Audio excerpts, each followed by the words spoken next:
All right. Welcome, Tracy Guillet. Tracy is joining me here today to share her experience in the Amplifying Potential training program. Tracy was part of my very first cohort. She took Amplifying Potential back starting in the spring of last year. And Tracy is just going to share her insights, her experience through the program, and tell us what it was like for her. So thank you, Tracy, for joining me. Yes, you're welcome, Shellie. Yeah, I'm glad to be here. Thank you. So let's start off by talking about your reasons for taking Amplifying Potential in the first place. Well, I realized so in my counseling practice that as my practice has evolved, my clients started to shift too. And so I was working more with people that their life was pretty good and they wanted it to be better, but I didn't really feel like I knew how to help them do that.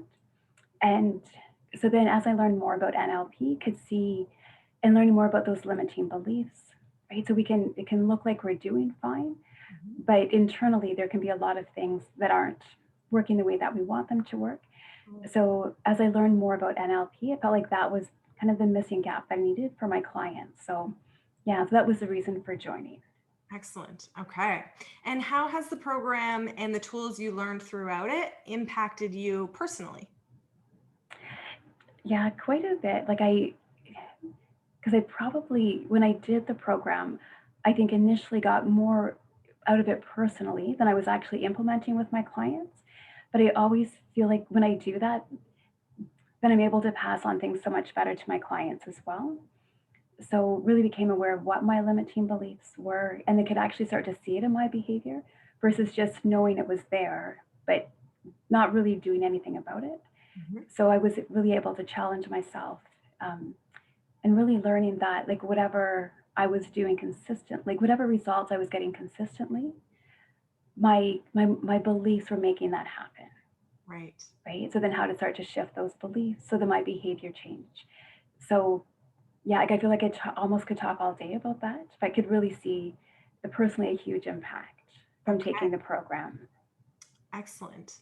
That's such an important piece because, as you know from the program, everything that I talk about is about applying to yourself first, Yeah. integrate it, implement it into you first, and then when you're teaching it to others or guiding others in this way, then you're leading from a place of integrity and authenticity, as opposed to just sort of dictating this is what someone else should do. Exactly. Yeah. Yeah, great. And how would you say this has impacted your work and professional life? Yeah. For hugely, I would say. So there was one area that I hadn't really worked in that I wanted to around helping introverted teens and their parents. And so I think in the program, even just being able to name that and getting really, really good feedback from everybody about like really hearing that that was calling me, and then Mhm. people really encouraging me to find or to follow that, what that looks like, I don't know, like 6, 7 months later, Mhm. uh, those clients are showing up in my practice. People are recognizing me for the work that I'm doing in that area. So in that way, it's good. And just that I'm able to claim it too, that I do know how to help parents, I do know how to help teens. So just my confidence in that too has shifted. Brilliant. So yeah, so it's been really good. So is it fair to say that you got that sort of extra clarity on what direction, the purposeful direction you were going in, and able to put a voice to that clarity? Yeah, exactly. Yeah. I love that. And it's such important work that you're doing. And I love that it's such a specific niche. Parents and teens, like introverted teens and their parents, getting more and more specific makes it so much easier to be able to say this is exactly who you're looking for and then attract those people in. Yeah, and it's so cool because that's exactly what's happening. Like I'm working with those quiet teens and those parents that they don't really know how to support their teens, but they want them, to feel good about themselves. All those things parents want for their kids. Yeah, absolutely. I love that. So what were your favorite aspects of the Amplifying Potential program? Yeah, I think yeah, it's hard to, I mean, there's so many. I liked how the teaching was done. So like really that lecture piece. So that you would teach the piece, and then there was a time for us to ask questions about that, teach another piece. So there really was that like learning, integrating, Right. and then the few sometimes it happened where there was kind of coaching in the moment that you would do with one of us, Yeah. and really like that too. Um, and I think with that, and there's one of the members when you coached her really stands out for me because how I got to know her and then what her limiting beliefs were didn't match. So I could really see how those limiting beliefs really interfere internally and stop us. So really, and I think because I could really relate to her story and her limiting beliefs, Mhm. but I didn't see her with the limiting beliefs, if that makes sense. Right. Yeah. So to watch that unfold and watch her unpack that with you, I found really helpful. I love that. We gain so much from learning in community of Yeah. like-minded people who are all sort of coming together with the same purpose, and are supporting each other. But when you're able to observe somebody else become aware of their own self-imposed limitations, see how this doesn't match with this version of who I see this person as, and then unpack that all and then apply it to yourself to say, wait, maybe how I'm looking at myself also doesn't match with who I truly am and what other people see in me. Exactly. Yeah. We could really see that mismatch, right? Mhm. And then to be able to reflect that onto myself as well. Right. Yeah, very powerful. The power of working with our own belief systems. Hmm. Good. So what was the experience for you like on our office hour and coaching calls? What value did you find in those? Yeah, I found that really good. And for I liked how it was separate because sometimes I need time to process what I'm learning about. Yeah. And yeah, because then if I had questions as it applied to what I'm dealing with, sometimes I would share about a client like this is happening. What could I um, kind of do differently? So I found it was a place to get really good feedback and to get like that integration piece was Hmm. able to happen. And then it was good hearing other people's questions too, because sometimes when somebody asks a question that you didn't know you had, and then Right. they ask it, and then you get that answer you didn't know that you needed, Right. right? So really appreciated that part as well. Yeah. Amazing. That's the whole purpose. I set up the program for anybody who doesn't know to be training and coaching. It's an integration of both. So you're learning the new material, you're getting the information, and then you're being coached through implementing it and applying it to yourself. And so those calls where you're asking questions and you're really diving into what does this mean for you becomes a coach one, coach all scenario where one person asks a question and everybody there learns their own relevant learnings from the question and the answer. Yeah, that's such a great way to say that. Yeah. Yeah. Yeah. I love that. All right. So, what benefits have you experienced moving through the program in a group atmosphere? You just touched on that somewhat already, but with other like-minded people, like how did you find the support and the actual community of people coming together? Yeah, and I think just as you said, like coming together with like-minded people, Mhm. and whenever I've had that experience, I find like my growth, it just increases so much, expands so much. And yeah, like being with people that kind of have the same intentions, the same wants, Right. really helps.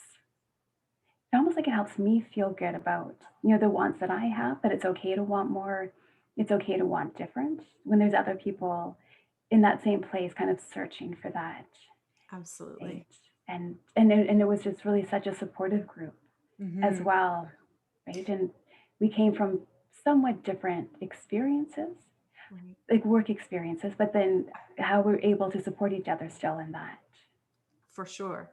Yeah, that's such a great point because, some people come in with an education background, a counseling background, or a leadership background, or wherever they're at. But at the core, I truly believe, and I've seen this played out in my groups multiple times, the right people always come together and they have similarities, and it usually doesn't have anything to do with the job title. But who they are at their core, it's all the right people in the room to help each other navigate and move forward and learn from each other. So That's really beautiful to experience. Mhm. Yeah. All right. And what would you say was your either favorite or most influential moment throughout the Amplifying Potential journey? Yeah, and I probably, I'm not sure how many coaching calls I had, but I think it was the first one with you. And the, yeah, it was just that I got deeper into seeing that limiting belief that, and it was something around if I get it, then somebody else doesn't get it, right? So if I get what I want, it takes from somebody else.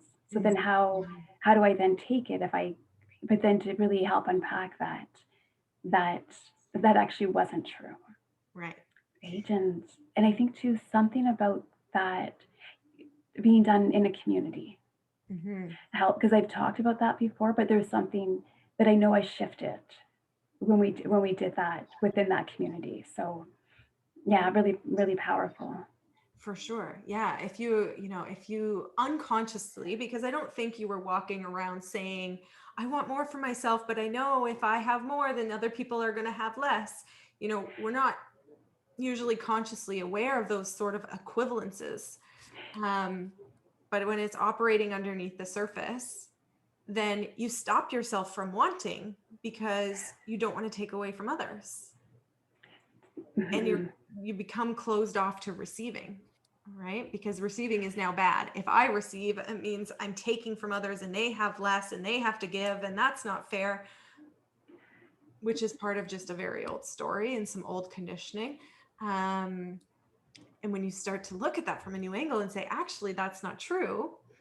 I can have and I can give and I can receive and someone else can give and they can receive and we can all be in abundance. Yeah, yeah, and I think that's really where I shifted to around the abundance of really feeling that more than intellectually knowing it, Right. Yes. right? So Yes. I love yeah. that. Yeah. These aren't just cognitive concepts that we want to know. One of my favorite things is when somebody goes like, yeah, I've heard that before. I know that. I'm like, okay, great. So that's the first step is the knowing. You got it in your head. Now we need to integrate it and feel it and operate from it, not just understand the concept. Exactly. Yeah. Yeah. Brilliant. Yeah. I love that. So, what results have you been able to achieve with the amplifying potential tools and learning? Yeah. Like I would say, like one working, I don't know if it's working better with my clients, working different, but I'm even in a first session can really hear those limiting beliefs really quickly, where I think before it might have taken me a bit longer to hear that. Right? So I'm able to orient myself fairly quickly around where they're coming from, and then a better idea then how to guide them from there. Right. But then in terms of like my practice is almost full, which is really exciting. That is amazing. Yeah, because I think when I started the program with you, it was probably like maybe not quite halfway full. Mhm. And now I'm at the point of like, I might have to start a wait list. Yes. And I didn't like I knew it like it was vaguely possible. Right. But yeah, so then just it feels good because I'm working with the clients I want to be working with and they they're choosing me specifically because of the area that I work in. And then financially, that I can like that I can support my family based on what I make. And there's something that just feels so good about that too. Yes. So That is yeah, yeah, yeah. And just and learning to and I can take time off. Again, like from that abundance place that I don't have to work and work and work right. to be successful. Yeah. Oh, that's so So powerful. You shift the paradigm to realize I already am successful. I'm going to operate from being in that place instead of the needing to push and grind and struggle to prove that I can do it. I can recognize I already am it and just keep receiving. yeah, exactly. That is very powerful. Yeah. I am so excited for you, Tracy. Thank you so much for sharing all of that. Any other final words or closing remarks for anybody who might be watching? Yeah, like I would say, like if you feel pulled to do it, there's a reason why you're feeling pulled. Mm. And I always know if I follow that pull, I always end up where I need to be. So Yeah. And yeah, and that whoever is in the program is going to be in very good hands.